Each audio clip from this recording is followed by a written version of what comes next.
Bienvenue à toutes et tous pour ce podcast des temps présents du solstice d'été, un des 4 temps forts de l'année. Le solstice, c'est un événement astronomique qui se produit lorsque la position apparente du Soleil vue de la Terre atteint son extrême méridional en fonction du plan de l'équateur céleste. Alors les solstices s'opposent aux équinoxes. On a donc 4 temps forts, 2 équinoxes, printemps, automne, où les jours et les nuits sont égales, équinoxe, équilibre, et le solstice d'été où le soleil est le plus haut, le plus fort, donc le jour, et le solstice d'hiver où c'est la nuit qui est la plus longue, et le soleil le plus bas. Donc c'est des qualités d'énergie différentes qui nous accompagnent dans notre chemin de vie, dans la manifestation, dans l'incarnation. Dans l'Antiquité, on célébrait les solstices, que ce soit les Égyptiens pour fêter la nouvelle année.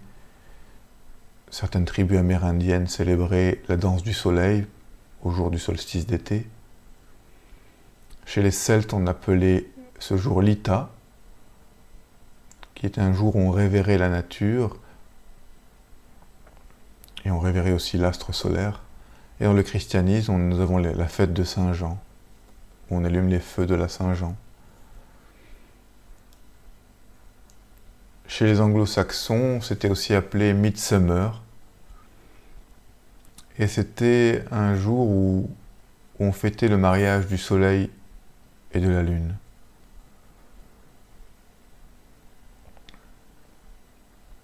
C'est le jour où la Terre est au maximum de sa fécondité parce que le soleil est le plus haut, le plus puissant, et il imbibe de ses rayons solaires la Terre-Mère. Donc c'est une célébration du pôle masculin. Et donc le principe féminin associé à la Terre-Mère est en gestation des récoltes qui vont venir. Le solstice d'été donne un accent puissant aussi à la saison des amours, à la pollinisation des végétaux, qui annonce les récoltes à venir, les cultivations. Symboliquement, la Terre, c'est un principe matriciel associé à la mère divine, au féminin, à Gaïa, Sophia, Pachamama, en fonction des cultures. Et la Terre reçoit le maximum d'énergie solaire. Principe de force, de clarté, de rayonnement, symbole du soi, de l'être pur sans cause, au-delà de la manifestation, transcendant, qui réside dans le cœur de notre cœur aussi. C'est donc un jour où l'énergie du soleil du soi cosmique inonde le corps de la Terre le plus fortement de l'année. Le soi pénètre ici en profondeur dans la terre de notre corps pour baigner nos cellules de conscience et éclairer nos ombres afin que nous puissions y voir plus clair dans nos vies. L'énergie solaire, le prana solaire, étant très puissant, c'est un jour où l'exposition, bien sûr avec une protection pour les peaux fragiles, est la meilleure. Faire des bains de soleil, voire peut-être pratiquer ce que certains yogis appellent le yoga solaire, le sun yoga. Je vous invite à regarder sur internet en tapant sun yoga, il y a des choses intéressantes là-dessus. Et donc faire le plein de vitalité. Je parlais plus haut que c'était aussi le début de la période des amours. Donc l'énergie vitale, l'énergie sexuelle est plus forte. Donc au niveau biologique, c'est la reproduction, l'union du mâle et de la femelle. Et au niveau spirituel, c'est le moment de vivre au-dedans l'union des polarités, féminin, masculin, plus fortement, et de poser des intentions pour la période estivale à venir. Parce que là, nous entrons dans une période, un cycle saisonnier, qui va du solstice d'été à l'équinoxe d'automne, et pour chaque cycle, il y a une qualité d'énergie, ensuite qui est accompagnée de 3 signes du zodiaque, mais qui est chapeauté par un élément. L'été est associé à l'élément feu. L'idée, c'est, sachant que ce jour-là, c'est le jour où le plus puissant en termes d'énergie solaire, de rayonnement, d'extériorisation, de vitalité. Et par rapport à ce que j'ai dit plus tôt, sur l'union du féminin et du masculin, qui peut se lire à plusieurs niveaux. Est-ce que nous voulons faire l'expérience pendant l'été qui vient de l'union des polarités, en utilisant l'élan de cet afflux d'énergie pour la reproduction mécanique? Typiquement, c'est sortir, draguer, rencontrer des femmes, boire des verres, faire l'amour. Il n'y a pas de bien, il n'y a pas de mal, c'est selon les besoins de chacun, mais c'est juste une question de choix. Est-ce qu'on veut multiplier les expériences sexuelles et dissiper quelque part cette énergie de vie? C'est un choix. C'est une expérience aussi à vivre pour la brûler et voir qu'ensuite il y a d'autres choses plus intéressantes à vivre. Ou est-ce que nous voulons poser l'intention de rencontrer une femme, un homme, un principe donc de polarité complémentaire au nôtre, avec lequel nous pourrions vivre peut-être une relation d'union sacrée entre le féminin et le masculin, leur danse, un mariage sacré, un mariage en termes de conscience, peut-être aussi un mariage réel, social, et aussi une sexualité sacrée. Voir que dans l'union des corps, il y a l'union des âmes, et qu'il y a une expérience d'élévation qui peut se vivre grâce à la spiritualisation du corps et de la sexualité. Voilà, ça va être le besoin de chacun, de chacune. Les Grecs rendaient hommage à cette période au dieu Dionysos, dieu de l'ivresse, dieu de la transe. Ils disaient qu'il était le plus humain des dieux. Hercule, par exemple, qui a fait les 12 travaux, était le plus divin des hommes, après ces 12 travaux. Mais Dionysos, par le fait qu'il aimait bien vivre parmi les humains, il était souvent suivi de ménades, de femmes en transe, et il a offert la transe chamanique et l'exploration de la conscience dans le corps, avec la sexualité, la danse, la musique, l'ivresse consciente. On l'associe parfois au dieu Shiva en Inde, qui est un des fondateurs, si ce n'est le fondateur du yoga, et plus tard du yoga tantrique avec le shivaïsme. Et donc là aussi on voit qu'on inclut la divinisation de la sexualité comme une voie d'élévation spirituelle. Donc c'est un temps pour célébrer autour d'un feu de joie l'élément feu qui purifie, qui brûle les scories des mémoires fatiguées ou pesantes en nous. Le feu, c'est le seul élément qui s'élève vers le ciel. Il nous indique par son symbole, par ce qu'il est, l'intuition transcendante en nous, la montée vers le feu divin, monter vers les niveaux de conscience, les plans de conscience les plus élevés, les plus lumineux. Et sur le plan de l'incarnation, il est représenté comme une puissance d'action qui nous donne la force, le courage pour accomplir concrètement nos rêves, réaliser nos objectifs et affirmer notre puissance sans avoir peur de faire de l'ombre aux autres. Un des signes qui va être le sommet de l'été, c'est le signe du lion, et c'est vraiment le signe du rayonnement personnel, de l'individuation, de la force créative rayonnante. Et il est associé au symbole du soi, et quand on touche son soleil, quand on touche son soi, dans le cœur de notre cœur, il arrive où on est de moins en moins dépendant du regard des autres pour exister, car on rayonne pleinement au centre de notre être, ce soleil du soi, qui n'a besoin de rien d'extérieur pour être. Au contraire, c'est lui qui illumine l'ensemble, tout comme notre soleil cosmique, sans lui, pas de vie. Mais lui n'a pas besoin de nous pour exister. Il donne infiniment son rayonnement, sans rien attendre, car il est complétude fondamentale en lui-même. Il puise en lui-même tout ce dont il a besoin. Donc c'est un travail aussi d'autonomisation. voir un petit peu à quel point on peut se déporter de nous-mêmes pour plaire aux autres, pour répondre à des blessures. Et qu'en réalité, on peut toucher en nous notre soleil et voir qu'en fait, tout ce qu'on a cherché à l'extérieur, on peut le vivre au-dedans de nous et entrer en croissance avec ça. Alors, je vous invite, si vous le souhaitez, quelques pratiques concrètes. Voilà, j'ai parlé des bains de soleil, ça c'est agréable, c'est bien à faire, se lever au lever du soleil ou pas. Mais prendre un petit temps de retour à soi et poser des intentions autour de ce qui concerne la confiance et l'affirmation de qui nous sommes. Où on en est par rapport à ce thème-là. Est-ce qu'on a accompli ce qu'on voulait, ce qu'on a commencé à l'accomplir, et qu'est-ce qui nous reste pour sentir que on a la confiance en nous, on a cette force de vie en nous, on a ce soleil du soi, et on peut affirmer notre soleil dans notre vie, prendre notre juste place, ni trop peu.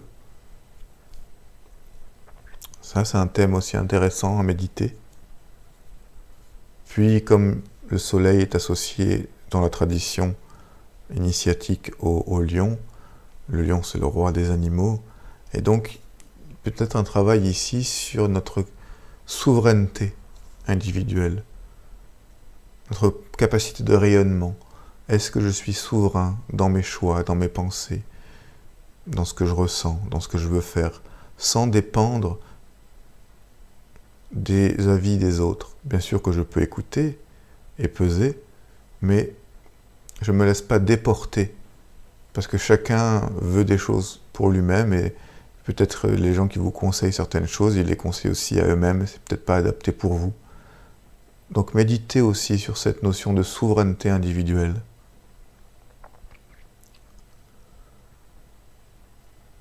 Développez aussi un questionnement sur notre puissance de créativité. La pensée est créatrice, et qu'est-ce que nous pouvons créer dans notre vie, que ce soit au niveau artistique, mais aussi en termes de créer sa propre vie. Quelle histoire, en fait, je me suis racontée jusqu'à maintenant sur ma vie, qui au fond ne m'a pas amené peut-être à réaliser pleinement, ou m'a amené un petit peu, et c'est déjà bien, et je peux être fier de ça.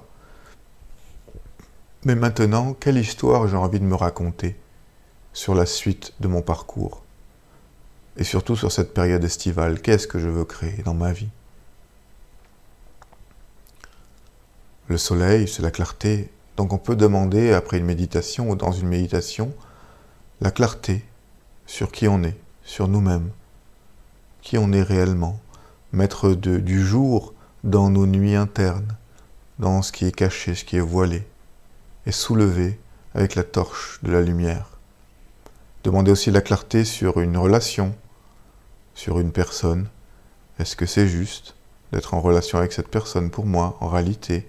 Quand je touche mon soleil, qu'est-ce qu'il me dit? La clarté sur une situation de vie, sur des événements passés ou qui vont arriver, sur des choix à faire dans la vie, et globalement sur notre chemin de vie. Prendre le temps aussi sur ça. Et puis on peut essayer de prendre un moment pour lister les réalisations dont on est le plus fier, aussi bien dans notre vie extérieure que dans notre vie intérieure. Notez-les. De quoi êtes-vous le plus fier? De ce que vous avez transformé en vous et de ce que vous avez réalisé à l'extérieur de vous. Posez les intentions sur le fait que le passé est passé et qu'on n'y reviendra plus. Et que vous êtes en train d'écrire une nouvelle page et d'extraire l'essence d'expérience de ce passé. Et vous dépolluez des mémoires du passé. L'idée est de poser des intentions, vous pouvez les formuler à haute voix, des intentions puissantes, lumineuses, bien debout, ancrées dans la terre, et affirmatif dans ce que vous voulez puissamment, ce que vous voulez être et faire maintenant dans votre vie de manière créative, autonome et rayonnante. Une autre pratique qui peut être intéressante si vous en avez la possibilité, comme on le fait pendant les feux de la Saint-Jean, pouvez aussi allumer un feu, avec toutes les précautions de sécurité, bien sûr, hein, et prendre des feuilles mortes, ou des brindilles, ou quelque chose que vous pouvez jeter dans le feu, et chaque petite feuille, ou brindille, ou objet représenterait quelque chose que vous ne voulez plus dans votre vie. Que ce soit un comportement répétitif, des peurs, des regrets, des remords, une mélancolie sur un moment de vie, des émotions désagréables, des pensées limitantes, des relations aussi que vous ne voulez plus dans votre vie, des types de relations que vous ne voulez plus dans votre vie. Et tout cela en pleine conscience, l'offrir au feu solaire, au feu que vous avez créé, que ce soit un petit feu, hein, ça peut être juste dans un bol, ou un feu de camp si vous pouvez, et le jeter en conscience et voir comment tout est purifié par la chaleur, par le feu qui amène tout au divin, qui va tout transmuter pour vous. Et une fois que vous avez fait ça, posez-vous en méditation, laissez-vous habiter par le feu, sentez sa chaleur, sentez le soleil. Peut-être que vous allez suer un petit peu avec le feu en face et le soleil, mais c'est comme, voyez-le comme une purge. Tout ce qui sort aussi de votre peau, voilà, c'est le trop-plein, ce que vous ne voulez plus. Rappelez-vous que ce que vous faites à l'extérieur, en tant qu'acte symbolique, acte poétique, ça se réalise en fait à l'intérieur. Hein, car ces actes, en fait, sont les miroirs de ce qui se passe en vous. C'est pour ça qu'on utilise le symbole, c'est un moyen, c'est pas une fin. Et puis si vous voulez, si vous sentez l'âme poétique, vous pouvez écrire une ode à ce moment, en décrivant que vous honorez le soleil, ses bienfaits, les bienfaits du feu, et la terre-mère qui reçoit ce feu et qui prépare les récoltes abondantes. Et entrer dans cette énergie de transformation, de transmutation, d'alchimisation. Après vous avez fait tout ça, vous pouvez vous étendre juste comme ça, tranquille, sur la terre, et vous sentir en fait intermédiaire entre le ciel et la terre, et recevoir les énergies qui descendent sur vous du ciel et du soleil, et l'énergie qui monte de la terre vers vous, comme si un mariage se faisait et que vous étiez l'enfant de ça. Prendre le temps. Et après vous pouvez chanter, si vous le souhaitez. Vous pouvez danser, et aussi mettre en mouvement. Danser, les danses de pouvoir, ça peut être une grande aide, avec une musique, une danse, avec l'intention puissante de réaliser dans vos pas, dans vos gestes, tout ce que vous avez médité en amont.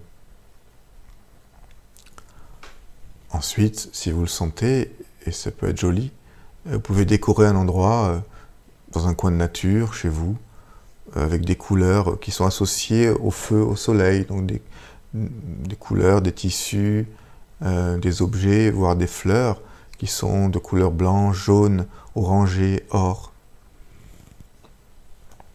Et ensuite, si vous avez fait ça avec des amis, prenez un petit temps de partage, c'est le moment de la clarté.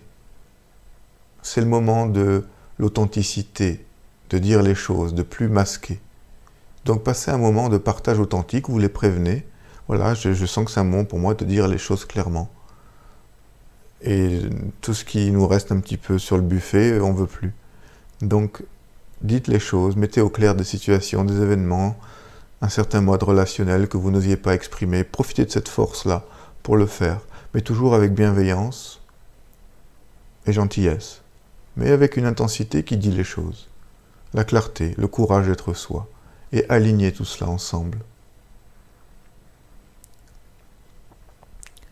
Alors là, je parle de ce temps, aujourd'hui, dans cette année 2020, où ce qui se passe, c'est que suite au samedi 20 juin, où c'est le solstice d'été, donc où les forces solaires masculines sont fortes, le dimanche qui suit, le 21 juin,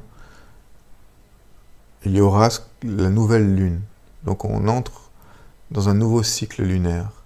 Et cette nouvelle lune va se faire au tout début du signe du Cancer. Donc après un jour, et en plus, il y aura une éclipse de soleil. Donc c'est très intéressant. C'est-à-dire qu'après un jour de clarté, où on a pris le maximum de vitalité, d'énergie, on est connecté au soi, au transcendant, il nous est demandé de descendre maintenant dans notre féminin intérieur, dans notre terre intérieure, dans notre corps, et donc dans nos émotions, dans nos sentiments. Puisque on s'est rechargé au solstice, on a le flambeau du soi en nous, alors il va nous aider à descendre et visiter, et rencontrer encore ce qui est alchimisé, mais peut-être sur un autre thème maintenant, qui est associé au Cancer. Donc le solstice d'été solaire met à l'honneur le principe masculin, qui est un pôle de référence, un repère, et la nouvelle lune qui met à l'honneur le principe féminin, pôle nourricier, la mère. Car le Cancer, c'est un signe maternel, c'est un signe d'eau. Donc on a eu le feu samedi, on a l'eau dimanche. Et donc là, on nous demande, si on le souhaite, les énergies sont en tout cas disponibles pour ça, de voir où nous en sommes peut-être avec notre mère, notre grand-mère, la lignée des femmes, dans notre famille, peut-être si on est maman, notre rapport à la maternité, nos traditions familiales, et puis les blessures de l'enfance, où on est l'enfant en nous, l'enfant intérieur. Est-ce qu'il est joyeux? Est-ce qu'il se sent en tendresse en nous? Est-ce qu'on est en tendresse avec lui?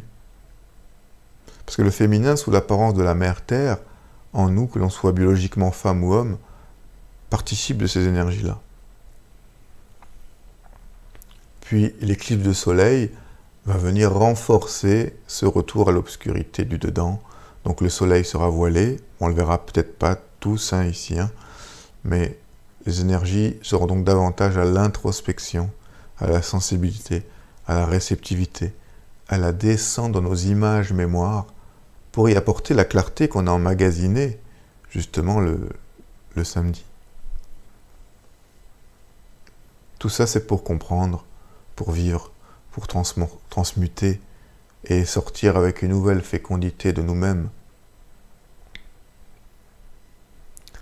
Voilà les amis, j'espère que ces pistes vous seront aidantes. Je vous souhaite de passer un lumineux solstice d'été et une profonde